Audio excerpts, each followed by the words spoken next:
Chris Catto. I'm the author of Premiership Business and the founder of Putney Breeze Business Advisors. Now, if you're watching this video, potentially you're a business owner or a future business owner, or perhaps you're a consultant or an advisor looking to help people improve the profitability of their business and how to, if you like, maximise and increase their resources and help them grow their businesses or grow your business. Now, just think of the challenges that you face as a business owner. The challenges you face managing your staff, prioritising your time, managing your suppliers, leveraging your cash resources, making the most of your cash resources, and ultimately delivering customer satisfaction. And of all those challenges that you face, which suck up your time and give you all those items to consider, all those decisions to be made, what do you need to do to make sure that you make the most of your time, make the most of your business, and grow it appropriately? Well, the first thing that you need to do is to stop chasing your tail. You need to stop the daily firefight. Because if we look back and we think to ourselves, when you first made that decision to start your business, when you first went out, or maybe even now, you're halfway through, you've been operating your business for 2 or 3 or 4 years, or perhaps even longer, and you think of where you are and why you are where you are. Perhaps originally you started your own business because you wanted to control your own destiny. You started your own business because you wanted a sense of freedom about the decisions that you make and how you manage your life, how you manage your time, and the lifestyle that you create for yourself. Perhaps you started your own business because you wanted to leave a legacy. You wanted to contribute to the wider community with your business and ultimately be in a position where you can sell that business and leave with that golden nest egg. So, how do we get there? How do we move from the challenges that we face on a day-to-day basis to that place that we wanted to be in the first place? That place where we are contributing to the wider community, where we have that lifestyle that we wanted, where we're in control of our destiny. Now, there's a 6-step framework which I use with my clients, and I'll teach you if you attend any of my seminars or workshops. There's a 6-step process that I use to help business owners create what I call a living asset. And a living asset through a tool which I call the Premiership Business. Now, why do I call it a Premiership Business? Because you think about any leading organisation, any winning institution, any business that operates really well. What's the one fundamental key element that they all have? That is a winning team. A Premiership team. A Premiership business, in effect. Now, in my 6-step process of creating a Premiership business, the first step is what I call the pre-season. Now, why do I call it the pre-season? Now, the pre-season happens every year. Just like your business, you need to think about your business on an annual basis, if not even shorter periods. Think about where you're heading and what you're doing to actually try to head there. Now, as with any sporting team, they have a pre-season to prepare for their business for the year ahead. So what you need to do, your business doesn't stop after a 20-week season or a 30 or 40-week season. You need to be thinking about your pre-season on an ongoing basis. And the pre-season isn't just about business planning, mission, vision, SWOT analysis. When you think about the mission and vision statements that you've read over the years of other companies, of big companies, small companies, where it may be, half the time it's a collection of words and paragraphs that mean nothing to anyone. So how do you avoid that? Because that doesn't actually help you. And you think about a SWOT analysis. Strengths, weaknesses, opportunities, threats. Now, what's the one fundamental flaw in a SWOT analysis? That fundamental flaw is that you're looking at that strengths, weaknesses, opportunities, threats from your perspective. But what's more important than your perspective? It's your customer's perspective. So a SWOT analysis has its limitations. If you do not, if you like, put the stakes in the sand about where and who and what you're looking at and who's providing that opinion. Because it could be just a collation of opinions, that is. So, in the pre-season, what we do is we look at your direction and your purpose. And how do we actually achieve that? So that's a critical element of the pre-season. The pre-season is also about mindset. But how do you set up your mindset? your team's mindset to make sure that you're in a winning position and you're a bunch of problem solvers, because that's where you need to be. Now, the second step is what I call the business attack. Now, the business attack is fundamentally sales, marketing and branding. But a lot of people don't know the difference between marketing and selling.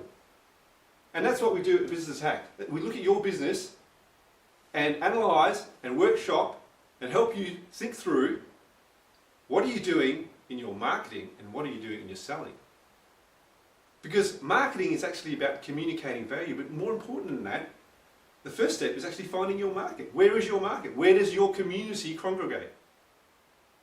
So if you come into one of my workshops or one of my seminars, we'll talk about how to find your marketplace. And the selling is about communicating the key benefits, getting people across that line. Marketing will bring people to the door, but selling gets them over the line and through the door. A lot of people don't understand the difference between marketing and selling. And that's what you'll learn, or I'll help you with, if you come to one of my workshops or seminars. Now, branding. How do you stand out from the crowd? What are you doing to ensure that you're not vanilla? Because vanilla doesn't work, especially if you've got lots of competitors, or perhaps one or two dominant competitors. Nobody cares about vanilla. So what are you doing to stand out and not be vanilla? Now, the third step is what I call the business midfield. Now, the business midfield, I should say, business midfield is about how you manage your time, how your processes work in your business. How do you guys operate? Do you have an innovative process? Do you allow people to contribute, to develop and to innovate in your business? To develop your process? Are people following processes? Because why do we have processes? Process is about efficiency. It's about managing knowledge. It's about managing improvements and encapsulating that within your business and keeping that knowledge within your business. So that's from your staffing perspective, but how about yourself? How do you use your time? Are you focused on the things that you do that bring value to the business? Or are you caught up in the little things that don't actually add value, which you could actually delegate appropriately? So, the business midfield is the engine room of your business. So that is the third step in creating the Premiership business. The fourth step is the business defence. Now, the business defence is your administrative processes, but more importantly, how do you manage cash flow? How do you manage cash flow in your business? Are you managing that critical resource? Because there's one reason why all businesses fail. Well, every business fails. There's one fundamental reason why behind business failures, and that is you run out of cash. So what are you doing in your defence to make sure that you don't ever run out of cash? But not only that, but you utilise your working capital, or your resources, the most effectively as possible. So that's what we look at in business defence. But also, how do you manage your tax advisors? How do you get the best out of your tax advisors? What questions do you need to ask your tax advisors? What questions do you need to ask your legal representatives? Because they all help you improve your business, improve and maximise the value of your business. But you need to make sure that you're asking the right questions so they can actually help you more. Otherwise, you've left them making assumptions about how they can help you. So let's make sure we get that right. So that is the fourth element of the Premiership business equation. The Premiership blueprint, I may add. Now, the fifth element is crucial. Again, you think of any large organisation, any small organisation, any successful organisation, whether that is a sporting team, institute, country, state, however it may be in terms of a collection of human beings. What do all winning collections of human beings, organisations have? They have a positive culture. Not only positive culture, but a winning culture. So what are you doing and how do you implement a positive business culture? In my workshops and seminars, and also if I'm helping you on a one-to-one basis, this is one of the critical elements we'll look at in terms of instilling a positive business culture. Now, once we understand those 5 elements, the 6th element is wrapping it all up in what I call the Premiership business equation. Why? Because you've done your pre-season, you know where you're heading, you know where you want to go, but how do you measure that? How do you measure that? And what are the actions that flow from that based on your measurements? To do that, you need to have what I call a Premiership business equation.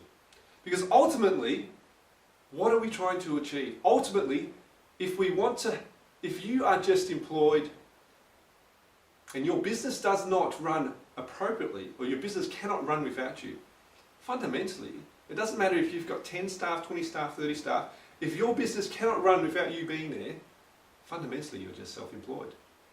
And being self-employed is a good starting point to creating a Premiership business. However, ultimately, where do we want to be after 5, 10, 15 years, 20 years in our business? We want to be in a position where we can sell that and take that golden nest egg or pass it on to somebody else. And to do that, you need to create what I call the living asset. Once you create that living asset, you're in a position to pass that on to somebody else. Now, wouldn't it be a shame if after that 5, 10, 15, 20 years of working hard in your business, creating and generating some great income for you over the years, that you're not in a position to sell it and you just have to close your doors?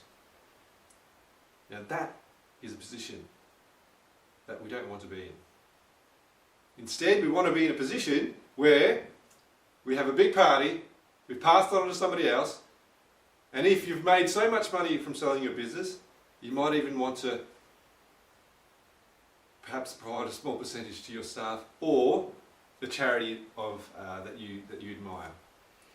Now, you can't get to that position if you haven't created a living asset. Make sure you come along to one of either my free or almost free seminars that I hold from time to time or present at from time to time. There'll be a list below of some free seminars coming up.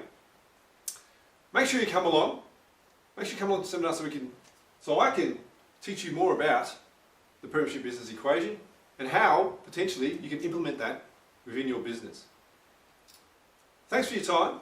I look forward to seeing you in the future. Bye for now.